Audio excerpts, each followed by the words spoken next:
G'day, Mike Simons with Interactive Events. I was just going for a drive after seeing a client, and it got me thinking about KPIs. And I want to talk to you about why having an obsession with KPIs is actually killing your business. It's destroying your productivity.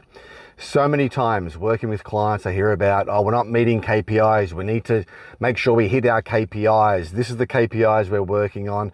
These are the targets that our team has. And I talk to them about how that very concept of actually using KPIs as our driver, as our motivator for performance, is actually having the opposite effect. If you think about the times, if we look at KPIs as this target or this big kind of goal, and so what we do is when we have that focus of achieving certain things, we set off the cortisol in our body. So what we're doing is actually activating our stress hormone. And this is the stress hormone that we're using to drive ourselves, to push ourselves, to scrimp, to save, to hustle, and to try to achieve that goal.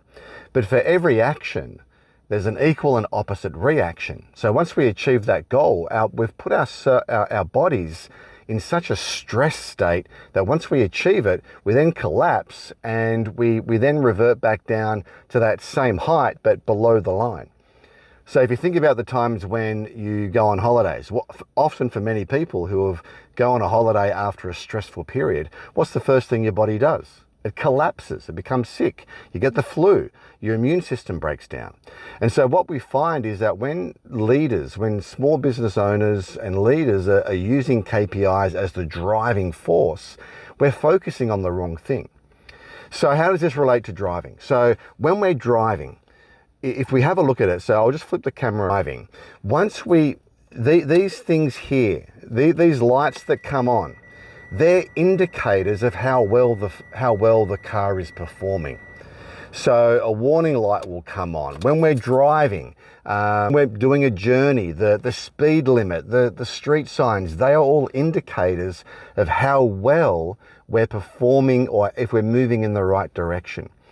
And so what we really want to focus on is actually what's the motivation or what's the purpose and the intent of the person behind the wheel. And so if we relate this back to a business, our KPIs are simply that, key performance indicators. They're indicators that you're walking down the right track. They're indicators that you're moving in the right direction. They're indicators to highlight if there's one part of your business that needs attention. But what drives performance is purpose. Purpose-driven performance. That is the motivation. That is the why. That is your intention for getting behind the wheel in the first place. And that is the thing that we need to be using as our motivator for our team. This is the thing we need to be talking about, making sure we're actually fulfilling our purpose and fulfilling our why. And the key performance indicators, we don't ignore them. Like when we're driving, we keep one eye on the fuel gauge, we keep one eye on the temperature, but we're not giving it our full attention.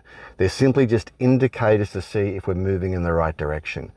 And this is one of the biggest mistakes I see business owners, small business owners or business leaders make, is that they're using the key performance indicator as a whipping tool to drive performance.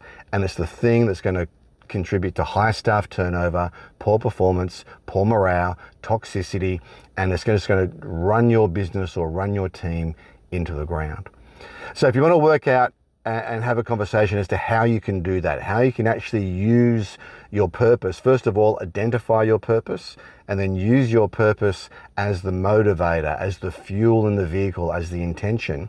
Reach out and let us know. So there should be a link on this page, or if you're watching this video on a social media platform, just maybe type in purpose and we'll know what you mean. But what we'd love to do is make it time to catch up and give you the opportunity to go through a culture checklist or a culture check-in.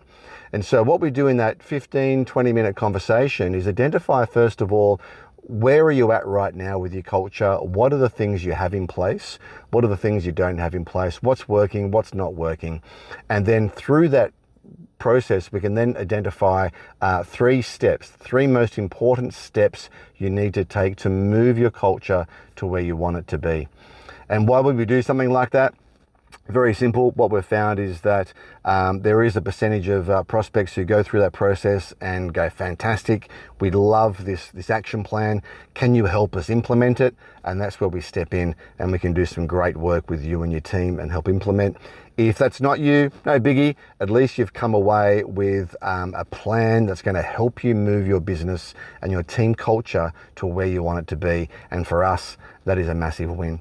So click the link to schedule a time. If you're a small to medium business with at least 10 employees, click the link or just drop in purpose in the chat, in the comments, and we'll reach out and catch up and have that culture check-in. Thanks again for your time. Talk soon and have a great day. Cheers.